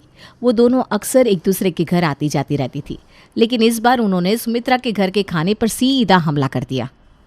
सुमित्रा, सुना है तुम्हारी बहू तो रोज रोज खाने में चावल का भरता परोसती है। लगता है तुम्हें उसको खाना बनाना सिखाना चाहिए, वरना कहीं ऐसा ना हो कि तुमको मेरे घर से टिफिन मंगवाना पड़ जाए। अरे मधु, ऐसी बात नहीं है, बस बहू अभी सीख रही है। वो मेहनती तो है, लेकिन जल्दबाजी में ना उससे गलती हो जाती है। सीख रही है या सिखा रही है, देख लो, बाद में तुम्हें ही झेलना पड़ेगा। फिर मुझसे मत कहना कि मैंने तुम्हें समय रहते नहीं बताया। मधु की ये बात सुमित्रा को अंदर तक चुभ जाती है। वो इसका चाहकर भी कोई जवाब नहीं दे पाती। अब उसने ठान लिया कि अर्चना को कोई ना कोई सबक सिखाना ही होगा, वरना आज मधु कह रही है, कल उस कॉलोनी की दूसरी औरतें भी उसका मजाक उड़ाएंगी। दूसरी ओर बच्चों को भी अर्चना के खाने से हर दिन नई शिकायत होती, क्योंकि उनके दोस्तों के घर नई नई डिश बनती, लेकिन अपने घर का खाना देखकर उनका मूड खराब रहता। मम्मी, मेरे दोस्त कहते हैं तुम्हारी मम्मी को पिज्ज़ा बनाना भी नहीं आता, ये सच है क्या? ऐसा तुमसे किसने बोला? हाँ मम्मी, हमें भी टेस्टी चीज़ें खानी है, रोज़ रोज़ चावल खाने से हम भी एक दिन चावल बन जाएंगे। बेटा, चावल सेहत के लिए अच्छा होता है, पिज्ज़ा और पास्ता खाने से तुम लोग बीमार पड़ सकते हो ना। तो दोस्तों के घर सब क्यों बीमार नहीं पड़ते, बस हम ही बीमार पड़ेंगे क्या? मुझे नहीं सुनना कुछ, मुझे पिज्ज़ा खाना है, पिज्ज़ा खाना है, पिज्ज़ा खाना है। अब बच्चों की ये छोटी छोटी शिकायतें भी अर्चना के दिल को और ज़्यादा चुभने लगी। उसे समझ में नहीं आ रहा था कि वो कैसे सबको खुश करे। उन दिनों उसकी ननद पायल भी उसके मायके आई हुई थी। तभी उसके ससुर सुरेश, जो हमेशा हल्के फुल्के अंदाज में बात करते थे, वो भी इस बार चावल के मुद्दे पर अर्चना को टोकने लगे। बहू, अगर यही चलता रहा ना तो जल्दी हमें चावल की खेती करनी पड़ेगी, फिर चावल अपना ही होगा। तो बस चावल उबाल कर चिंगाला लहू करते हुए आदिवासियों की तरह जिंदगी जी लेंगे। पापा, और हम सब ना चावल किंग फैमिली बन जाएंगे। ठीक है, अब मजाक बंद करो। अर्चना, कुछ अलग बनाना सीखो भाई, खाने में बस चावल का भरता तो मत बना दिया करो। जी मम्मी जी, मैं समझ गई, कोशिश करूंगी। अर्चना ने अब ठान लिया कि अब वो सबकी शिकायतें खत्म कर देगी। उसने खाना बनाने के नए नए तरीके सीखने शुरू कर दिए।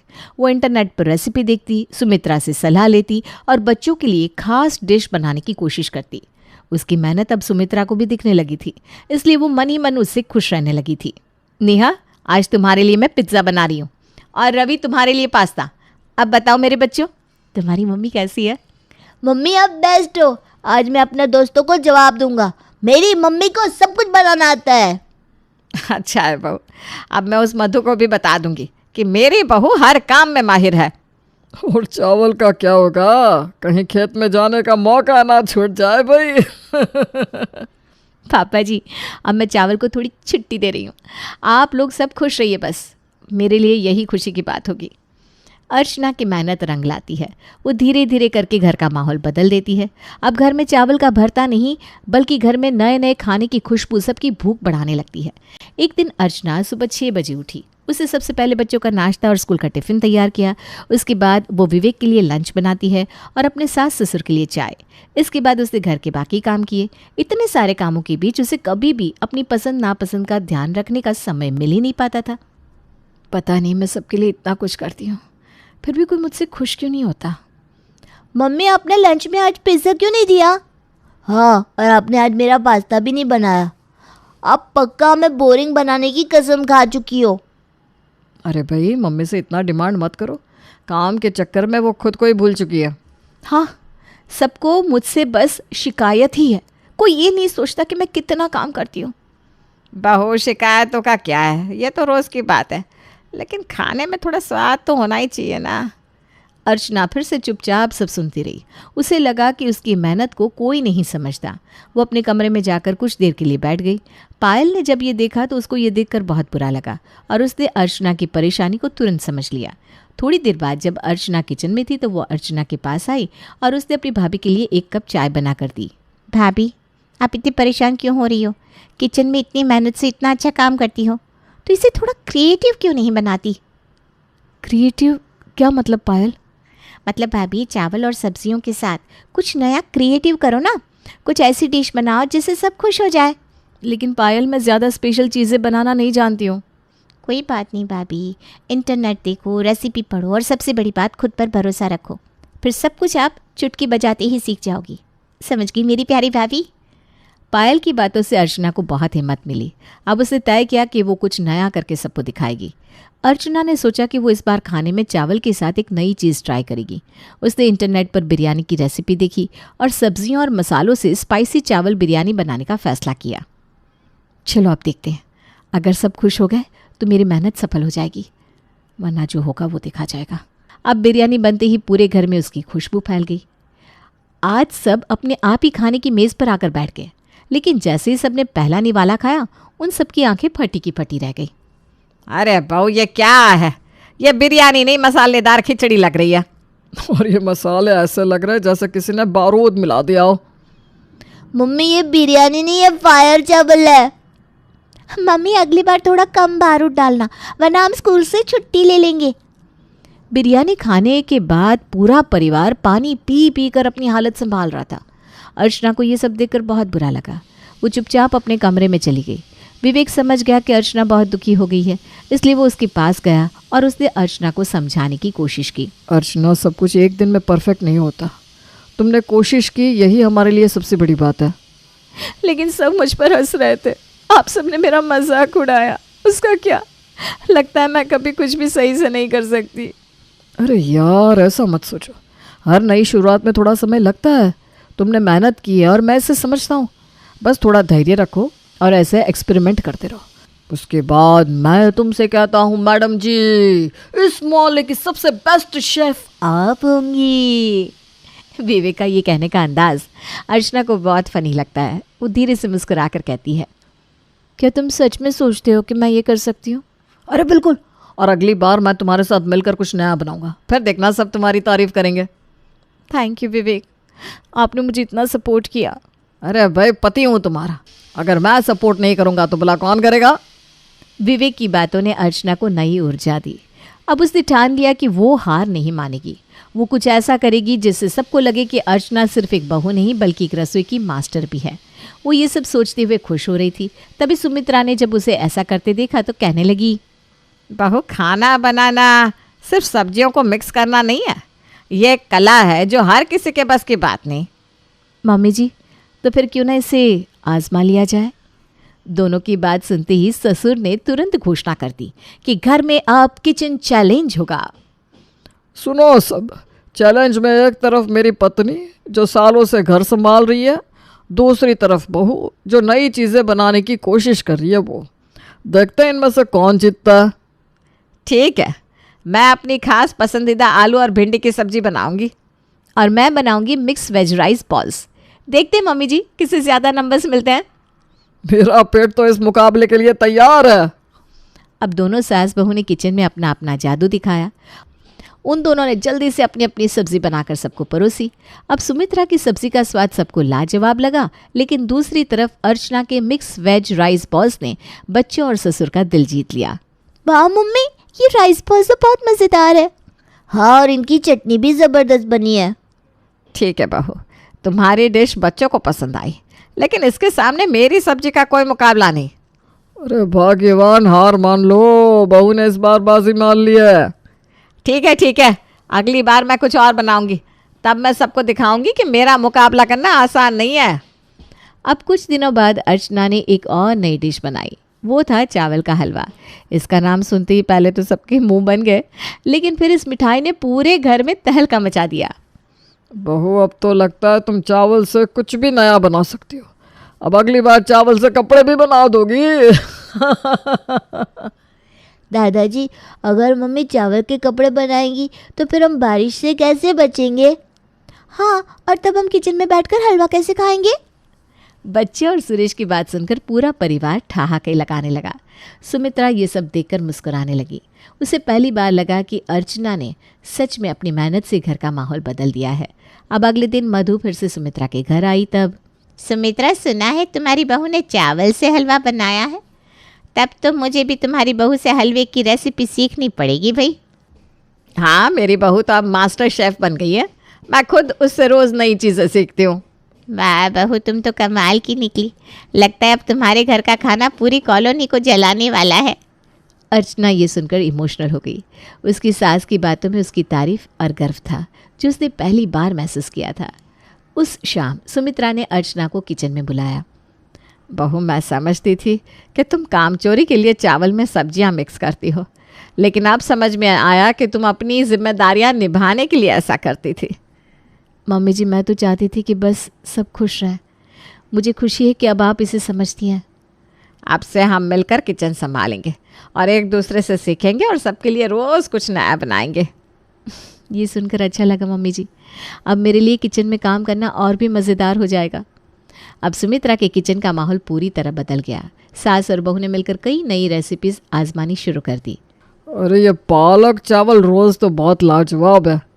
और ये चावल कटलेट यम्मी।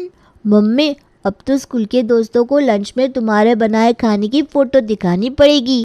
देखा बहू, हमारे मिलकर काम करने से कितना अच्छा लग रहा है।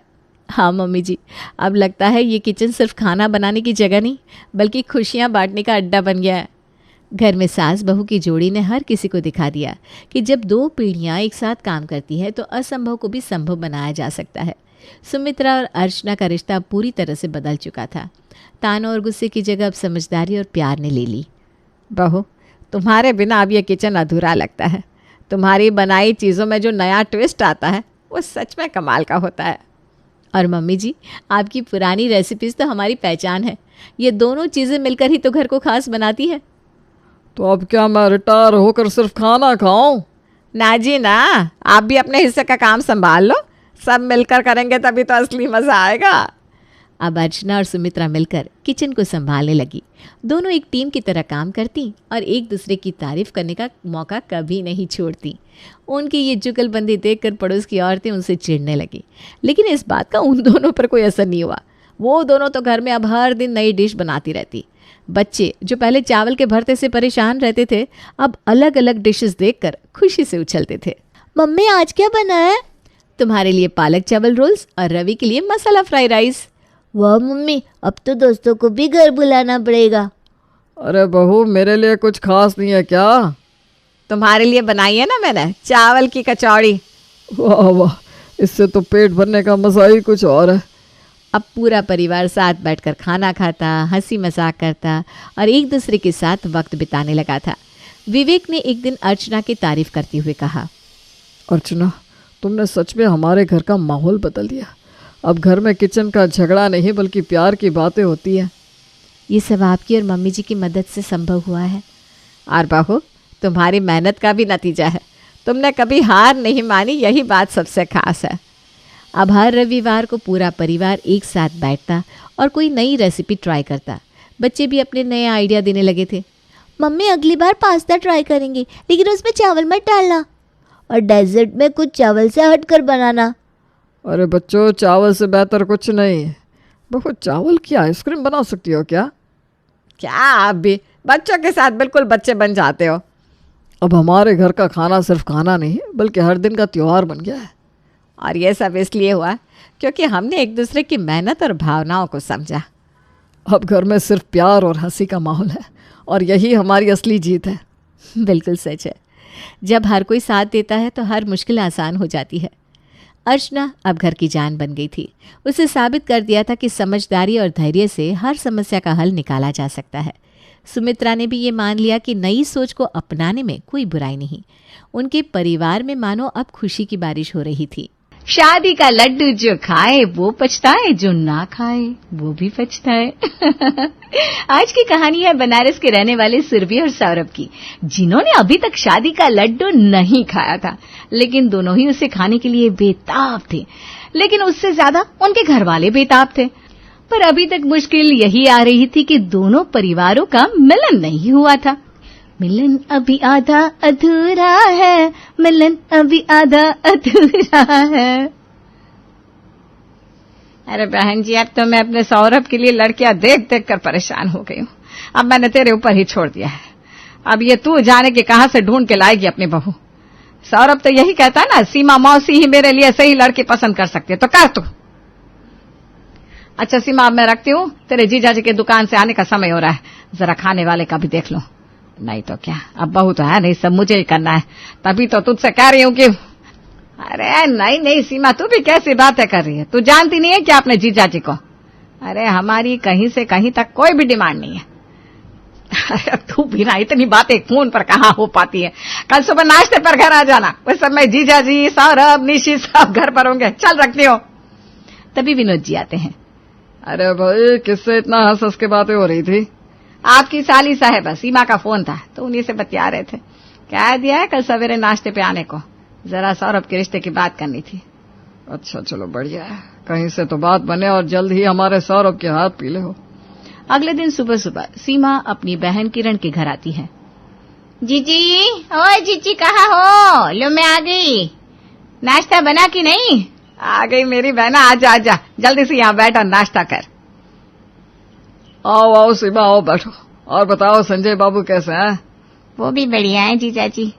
चल अब बता, किस लड़की का रिश्ता कल तू फोन पर बता रही थी? अरे पहले कुछ खाने को तो लाओ जीजी, फिर बातचीत शुरू की जाए। तो सुनो जीजी, रिश्ता है हमारी रिश्तेदारी में एक लड़की का। सबसे बड़ी खुशी की बात यह है कि वो लोग भी बनारस के ही रहने वाले हैं। अच्छा, बनारस की है? कौन से एरिया की है? अरे सुपुत्र जी, जरा धैर्य रखो। मान गए आजकल के बच्चों को कि माँ बाप सामने बैठे हैं और खुद ही सारी बातें कर रहे हैं।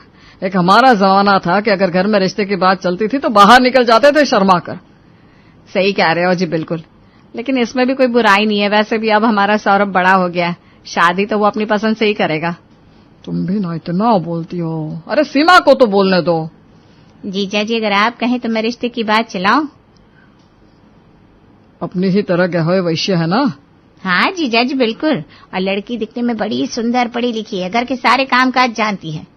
सौरभ ये सुनकर शर्माने लगता है। मतलब परफेक्ट मैरिज मटेरियल है, राइट? हाँ बिल्कुल, निशी सही कहा। तो फिर देर किस बात की, बात चलाओ। हम इस रिश्ते के लिए तैयार हैं। हम दहेज के सख्त खिलाफ हैं। हमें किसी का एक पैसा नहीं चाहिए। बस बारातियों का स्वागत अच्छे से कर दें, और क्या मांगे उनसे। अरे अपनी बिटिया रूपी हीरा हमको दे रहे हैं, और क्या ही चाहिए। आप दोनों की सोच का अब हम क्या ही कहें। चलिए अब बात को आगे बढ़ाते हैं। हाँ मौसी, थोड़ा जल्दी बात करके बताइएगा ना, और लड़की का फोटो भी अगर होता तो बढ़िया रहता। मेरा सौरभ भी ना। सीमा जी सौरभ का रिश्ता लेकर अपने रिश्तेदार के घर जाती है। उषा भाभी कहाँ हो? हाँ सीमा, आओ आओ, आज बड़े दिनों बाद आना हुआ। अरे बहुत बड़ी खुशखबरी लाई हूँ भाभी आपके लिए। अच्छा, बताओ भी, ऐसी क्या बात है? अरे अपनी सुरभि के लिए बढ़िया सा रिश्ता लेकर आई हूँ। अपनी ही बनारस का लड़का है और रिश्ते में मेरी बहन का बेटा भी है। अरे वाह, इससे अच्छी बात क्या हो सकती है। हमारी भी एक ही बेटियां है। सुरभि के पापा और हमारा भी शुरू से यही मन था कि हमारी सुरभि की शादी यही बनारस में हो जाए। अरे सोने पे सुहागा वाली बात तो ये है भाभी कि उन लोगों की कोई मांग ही नहीं है। उन्हें बस लड़की चाहिए, ना कोई दहेज ना कोई पैसा। अच्छा, ऐसे देवता लोग तो आज के जमाने में अलादीन का चिराग लेकर भी ढूंढो तो ना मिले। तो भाभी बताओ कब चलोगे रिश्ता लेकर उनके घर? नेकी और पूछ मैं आज ही सुरभि के पापा से बात करके कल ही उनके घर चलते हैं। अब अगले ही दिन सुरभि के मम्मी जी पापा जी अपनी प्यारी सी बिटिया को लेकर सौरभ के घर पहुंचते हैं। आइए आइए, बैठिए बैठिए। आप लोगों को आने में तकलीफ तो नहीं हुई? नहीं जी, ऐसी कोई बात नहीं है। फिर शुरू होता है बातों का सिलसिला और आखिर में वहीं आकर थमता है कि अब सौरभ और सुरभि एक होने जा रहे हैं। लीजिए समधन जी, मुंह मीठा कीजिए। हाँ जी, आप भी खाइए। अब बस 1-2 दिन का समय मिलते ही पंडित को कुंडली दिखाकर शादी का कोई अच्छा सा मुहूर्त निकलवा लेते हैं। मुहूर्त की क्या जरूरत है मम्मी? जब मियाँ बीवी राजी तो क्या करेगा काजी? क्या कहती है सुरभि? ये सुनकर सुरभि शर्माने लगती है और सब लोग जोर जोर से हंसने लगते हैं। दोनों ही परिवारों में बड़ा ही खुशी का माहौल था और इन सब के बीच जो सबसे ज्यादा खुश थे तो वो थे सौरभ और सुरभि। अगले ही दिन, अरे अपनी भाभी के घर जरा फोन करके उसका नंबर तो मांग ले निशी। भैया आप भी ना ऐसे बेताब हुए जा रहे हो कि बस कुछ पूछो मत। अरे ले, तू ना मेरी बहन नहीं है। हाँ चल, ये ले, शादी के शॉपिंग के लिए 20,000 मेरी तरफ से। भैया चल अब तू नंबर मांग। मैं अभी आया। तभी निशी सुरभि के घर फोन करके सुरभि का नंबर लेती है। दोनों के बीच बातचीत शुरू हो जाती है। सुरभि और सौरभ अब एक दूसरे के प्यार में इस कदर डूबे हुए थे कि उनके घरों में क्या चल रहा है उनको खबर ही नहीं थी। 2 दिन बाद किरण जी शादी के लिए मुहूर्त निकलवाने पंडित जी के पास जाती हैं। लीजिए पंडित जी, मुंह मीठा कीजिए और जल्दी से कोई बढ़िया सा मुहूर्त निकाल दीजिए। बिल्कुल बिल्कुल निकाल देते हैं यजमान, जरा थोड़ी देर यहाँ बैठिए। पंडित जी दोनों कुंडलियों को उलटते पलटते हैं और चश्मे को 4 बार ऊपर नीचे करते हैं। क्या हुआ पंडित जी, इतना समय क्यों लग रहा है? अरे रुकिए देवी जी, थोड़ा समय दीजिए, आखिर कुंडली ही इतनी जघन्य लेकर आई हैं आप। क्या मतलब पंडित जी? मतलब सीधा सा ये है देवी जी कि अभी अगले 1.25 साल तक कोई मुहूर्त ही नहीं है मेरे हिसाब से। तो बाकी आपको जो ठीक लगे वो करिए। ये आप क्या कह रहे पंडित जी, ऐसा नहीं हो सकता। अरे बिल्कुल होता है, मानो तो सब होता है, वरना भगवान भी बस एक पत्थर की मूर्ति है। अब किरण जी अपना उदास चेहरा लेकर घर वापस लौट आती हैं और अपनी समधन उषा जी को फोन घुमाती हैं। कैसी हैं समधन जी? बस बढ़िया है, आप बताइए। अरे ये तो बड़ी ही विकट समस्या आन पड़ी है समधन जी। पंडित जी के पास आज गए थे शादी के मुहूर्त के लिए, लेकिन उनका कहना है कि अगले 1.25 साल तक कोई मुहूर्त ही नहीं है। क्या? ये तो गजब हो गया समधन जी। तभी पीछे से सुरभि कहती है, क्या हुआ मम्मी? अरे तेरी शादी का मुहूर्त अगले 1.25 साल तक नहीं है, अब क्या होगा? मम्मी खाएंगे पिएंगे घूमेंगे फिरेंगे ऐश करेंगे और क्या। लो जी, इनके मुंह से ये अमृत वचन और सुन लो, जाओ यहाँ से। अब दोनों घरों में बातचीत होकर यही निर्णय होता है कि अब शादी 1.25 साल बाद ही होगी। इसका सबसे अच्छा फायदा उठा रहे थे हमारे सौरभ और सुरभि। दोनों आए दिन कहीं मूवी देखने जाते, कभी किसी होटल में खाना खाने जाते, मतलब फुल एंजॉय। इसी बीच गंगा दशहरा आता है। तभी किरण जी उषा जी को फोन करती हैं। कैसी है समधन जी, कैसी तैयारी चल रही है शादी की? अब शादी की तैयारी का क्या ही करूं समधन जी, जब शादी का मुहूर्त ही 1.25 साल बाद का निकला है। तो अभी तो मैं और सुरभि के पापा चैन की बंसी बजा रहे हैं। अरे कैसी बात करती हैं उषा जी, एक बार लड़की की सगाई होने के बाद चैन कहाँ पड़ता है। हाँ, रोज कुछ ना कुछ नया लेन देन आता रहता है। अब देखो मैंने भी आपको इसीलिए कॉल किया है। हाँ हाँ बताइए ना। वो अभी गंगा दशहरा आने वाला है ना, तो हमारे यहाँ जब लड़के की सगाई हो जाती है तो उसके ससुराल से उसके लिए कपड़े, एक गोल्ड रिंग, मिठाई और फल आते हैं और उसके साथ वो पूजा में बैठता है। अच्छा अच्छा, ठीक है। और क्या लेन देन होता है, आप मुझे खुलकर बता दीजिएगा, कोई शर्म संकोचाहट मत रखिएगा। हमारी भी भाई एक ही बेटी है, हम दिल खोल कर देंगे। देखिए, और क्या क्या की अगर बात है तो फिर जो आपकी इच्छा है वो दे सकती हैं, लेने देने में रोक टोक कैसी है? आप अगर सौरभ की दादी के लिए साड़ी लाएंगी तो उनके साथ साथ मुझे भी बहुत खुशी होगी। अच्छा किया आपने बता दिया, मैं आज ही सुरभि के पिता से इस बारे में बात करती हूँ। चलिए अब रखते हूँ। शाम को जब राजेश जी घर पर आए तो उषा जी उन्हें सुरभि के ससुराल से आए हुए फोन कॉल के बारे में जानकारी देती हैं। अच्छा अच्छा, समधन जी का फोन आया था, ठीक है। जैसा जैसा उन्होंने कहा है हम उसको बड़ा कर ही करेंगे। हमारी भी इकलौती बेटी है, कहीं से कोई कमी नहीं आनी चाहिए। हाँ जी, मैं भी यही सोच रही थी कि सिर्फ दामाद जी के कपड़े और गोल्ड रिंग की कह रही थी, पर अब गोल्ड तो बहुत ज्यादा महंगा है, सबके लिए पॉसिबल नहीं है। तो हम उनके लिए पूरे घर के लिए ना अच्छे ब्रांडेड कपड़े ले लेते हैं, साथ में लिफाफा भी कर देंगे। तुम बिल्कुल सही कहती हो उषा, चलो अब कल से ही तैयारियों में लग जाते हैं। फिर अगले ही दिन से राजेश जी और उषा जी गंगा दशहरा के त्योहार की तैयारियों में लग जाते हैं और बढ़िया से बढ़िया सामान खरीद कर लाते हैं। देखिए जी, बाकी सब तो आ गया, लेकिन मेरा ये मन था कि उनकी दादी काफी बूढ़ी हैं, तो एक गोल्ड का रिंग दादी के लिए ले लेते हैं। वो भी क्या याद करेंगे कि हमारे पोते की शादी में हमें भी कुछ मिला। हाँ, वैसे भी हमारे समधी जी की कोई डिमांड तो है नहीं, ऐसे नेक आदमी तो हमें आज के जमाने में मिलने से रहे। फिर 2 दिन बाद राजेश जी और उषा जी सुरभि के ससुराल गंगा दशहरा का सामान लेकर पहुंचते हैं, जिसे देखते ही सबकी आंखें फटी की फटी रह जाती है। सब बड़े खुश होते हैं। उषा जी सौरभ की दादी इमरती देवी को अपने हाथों से अंगूठी पहनाती है। लीजिए दादी जी, अंगूठी पहनिए समधन के हाथ से। मैं बुढ़िया अब इस उम्र में क्या अंगूठी पहनूंगी। अरे पहन लो माता जी, वो लोग इतने प्यार से लाए हैं, ऐसे मना नहीं करते। अच्छा, ऐसी बात है तो पहना दो, अंगूठी बहुत बढ़िया है। भाग्यवान है मेरा पोता, उसके ससुराल से इतना सामान मिला है। और इतना सब लाने की क्या जरूरत थी समधी जी, हमने तो वैसे भी 1 रुपया लेकर शादी करनी है, हमें दहेज के नाम पर 1 रुपया चाहिए बस। बस ये सब आपकी मान सम्मान के लिए, बाकी कुछ भी ज्यादा नहीं है। इधर सुरभि और सौरभ घंटों फोन पर बातें करते रहते। अरे आज जब मम्मी जी पापा जी आए थे तो तुम क्यों नहीं आई यार? माँ तो सोच रहा था इसी बहाने तुम्हारा दीदार हो जाएगा जाने मन। नहीं, मम्मी ने बोला ऐसे बार बार जाना अच्छा नहीं लगता है। अरे यार, ये घर वाले भी ना हमारे बीच में दीवार बनकर खड़े हैं। नहीं तो मैं किसी पंडित जी को 500 रुपए की हरी पत्ती देता और अगले ही महीने का मुहूर्त निकलवा लेता। इश्क और प्यार का मजा लीजिए, थोड़ा इंतजार का मजा लीजिए। हाय हाय हाय, मेरे तो दिल पर छुरियां चला देती हो मेरी जान। अब कुछ ही दिन बीते थे कि किरण जी उषा जी को फोन करती हैं। और कैसी हैं भाभी जी आप? अब आप तो याद करती नहीं तो सोचा मैं ही कर लूं। ऐसी कोई बात नहीं है भाभी जी, बढ़िया हूँ। आप कैसी हैं? हम भी बस ठीक है, अब तो अपनी बहू के आने का इंतजार है। वो मैं ये कह रही थी भाभी जी, मुझे ना कहने में बड़ा ही हेजिटेशन हो रहा है, लेकिन अभी 15 दिन बाद ही तीज का, हरियाली तीज का त्योहार है ना, तो हमारे यहाँ बेटी की अगर सगाई हो जाए तो फिर माँ अपनी समधन की भेजी हुई साड़ी पहनकर ही व्रत करती हैं। तो इसमें कैसी हेजिटेशन, जो आपके यहाँ के रीति रिवाज हैं हम उन्हें जरूर पूरा करेंगे। फिर शाम को जब उषा जी सारी बातें बताती हैं।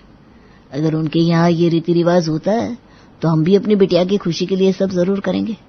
चलो कल ही ऑफिस से आने के बाद समधन जी के लिए बढ़िया सी साड़ी और समधी जी के लिए बढ़िया सा ब्रांडेड ब्लैकबेरी का सूट ले आएंगे। अब अकेले समधन जी को साड़ी देना अच्छा नहीं लगेगा। हाँ, आप सही कहते हैं। उषा जी और राजेश जी सामान लेकर किरण जी के यहाँ पहुंचते हैं तो वो बढ़िया सी चाय बनाकर पिलाती हैं। अच्छा भाभी, मैं ना आपको एक बात बताना भूल ही गई थी। वो हमारे यहाँ तीज पर हमारे पूरे परिवार की 21 औरतें पूजा में बैठती हैं, तो उनके लिए या तो आप लिफाफा कर दो या फिर साड़ी, जैसा आपको ठीक लगे। अरे रहने दे किरण, हम अपनी तरफ से कुछ कर देंगे, इतना जरूरी नहीं है। अरे नहीं माता जी, अगर आपके यहाँ होता है तो हम जरूर करेंगे। कल ही हम 21 साड़ी लेकर भिजवाते हैं। उषा और राजेश जी अपने घर आते हैं। ठीक है भैया, अब 21 साड़ी ले आते हैं। अब तो आए दिन उनके समधी जी के यहाँ कभी कोई तो कभी कोई रीति रिवाज, किसी का बर्थडे, कहीं कोई एनिवर्सरी, तो कभी किसी का मुंडन, तो कभी किसी का कंछेदन निकल ही आता।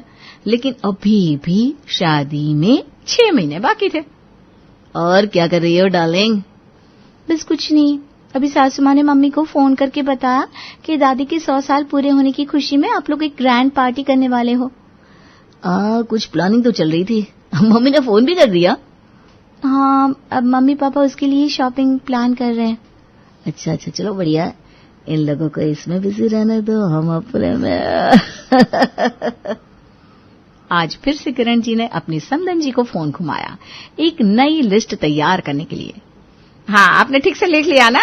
वो माता जी की फुफेरी बहन के लिए साड़ी, लिफाफा और कोई भी चांदी का आइटम आप दे सकते हैं, जैसे चांदी का ग्लास या कुछ और। अब देखो आजकल इतना तो चलता ही है, आप इतना भी ना करो तो मजा नहीं आता। फिर आपको और हमको दोनों को यही समाज के बीच रहना है। हाँ जी। अब इतना ग्रैंड फंक्शन है तो कम से कम 200 लोग तो होंगे, तो सबके लिए कपड़े नहीं हो पाएंगे। तो उसमें से हमारे जो खास 100 लोग होंगे ना, उनके लिए आप कपड़े और लिफाफे कर देना। बाकी 100 के लिए 2100 रुपये चल जाएगा। जी ठीक है, रखती हूँ। अरे भाई ठीक क्या, फोन रख दिया, नहीं तो 3-4 लाख का सामान और बता देती है। ये सब तो ठीक है, लेकिन ये शादी की डेट क्या निकली थी? आज तो 9 महीने बीत चुके हैं। मैं आज ही समधी जी को फोन करता हूँ। समधी जी, क्या हालचाल है आपके? अरे बस सब आपकी कृपा दृष्टि है साहब। हमारे यहाँ हालात बद से बदतर हुए जा रहे हैं। अच्छा समधी जी, उस समय हमारी भाभी जी ने पंडित जी से डेट निकलवाई थी शादी के लिए, तो क्या डेट थी? अब शादी को बस 6 महीने बचे हैं, तो हमें आगे की शादी की बुकिंग वगैरह भी तो करनी होगी। अच्छा, रुको, मैं किरण को ही पूछता हूँ, आप फोन पर ही रहिएगा। अरे किरण जी, यहाँ आइए। आपको पंडित जी ने क्या डेट बताई थी शादी के लिए? अरे डेट कहाँ बताई थी, मैं तो बस 1.25 साल सुनकर उठकर आ गई थी। अच्छा समधी जी, इनका कहना है कि डेट नहीं पता इनको, इन्होंने 1.25 साल सुनकर आगे बात ही नहीं की। अच्छा, चलो मैं जाकर पूछ लेता हूँ पंडित जी से और आपको भी बताता हूँ। राजेश जी पंडित जी के पास जाते हैं। नहीं, हमारे पास लड़की की कुंडली ये नहीं, ये वाली आई थी जिसके हिसाब से ये मुहूर्त नहीं बन रहा था। आप अगर ये 2 कुंडलियां दे रहे हैं तो आप अगले ही महीने शादी कर लीजिए, और इसके हिसाब से तो बहुत अच्छे मुहूर्त निकल गए हैं। अरे ये कुंडली तो विनोद जी के बहन की बेटे की है। हे प्रभु, मतलब किरण जी कुंडली गलत उठा लाई थी। चलिए पंडित जी, अब एक बढ़िया सी डेट दे दीजिए, अगले महीने की 15 तारीख, आज से ठीक 25 दिन बाद। राजेश जी घर आकर सारी बातें उषा जी को बताते हैं। फिर वो दोनों सौरभ के घर जाते हैं। अरे भाभी जी, इनकी शादी की डेट क्या निकलेगी जब कुंडली ही इनकी नहीं थी? क्या कुंडली इनकी नहीं थी तो फिर किसकी थी भाई साहब? आज जब मैं पंडित जी के पास गया तब उन्होंने बताया कि आप गलती से अपने भांजे की कुंडली उनके पास ले गई थी। इन दोनों की शादी का मुहूर्त तो अब अगले 25 दिन के बाद का ही है। अरे मेरे से इतनी बड़ी गलती कैसे हो गई? चलो तो फिर शादी की तैयारियां आज से ही शुरू करते हैं।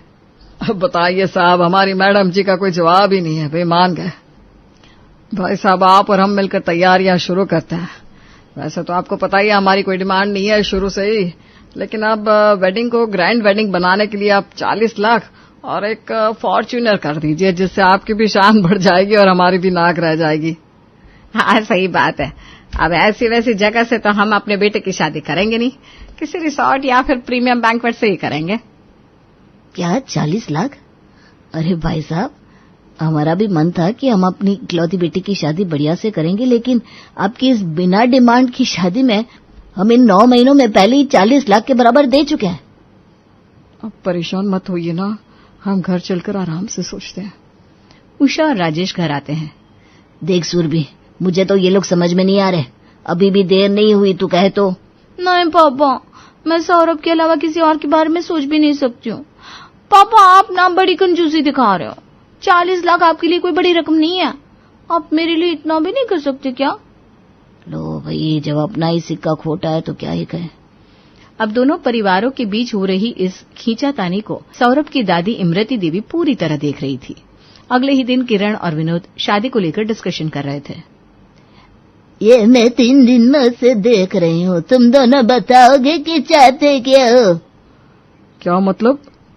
अरे इतना भोला ना समझ, अगर ये शादी ठीक से करनी है तो बता दे, वरना मैं अभी ही पुलिस को फोन करके तेरे पर दहेज का कानून लगवाती हूँ।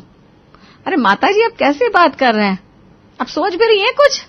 अरे तू तो रहने ही दे, थोड़ा अपनी बुद्धि को सुधार ले जो भ्रष्ट हो गई है। अब सुनो मेरी बात, अगर बहू इस घर में आएगी, तुमको ग्रैंड वेडिंग करनी है तो खुद खर्च करोगे, नहीं तो साधारण सी कहीं से भी शादी कर सकते हो। तभी सौरभ भी आ जाता है। अरे तेरे मुंह में से बोल नहीं फूट रहे, तुझे भी फाचना नजर आ रही है क्या? नहीं नहीं दादी, मैं तो राजी हूँ बिना दहेज के भी। तो बस, जब मियाँ बीवी राजी तो क्या करेगा काजी दादी?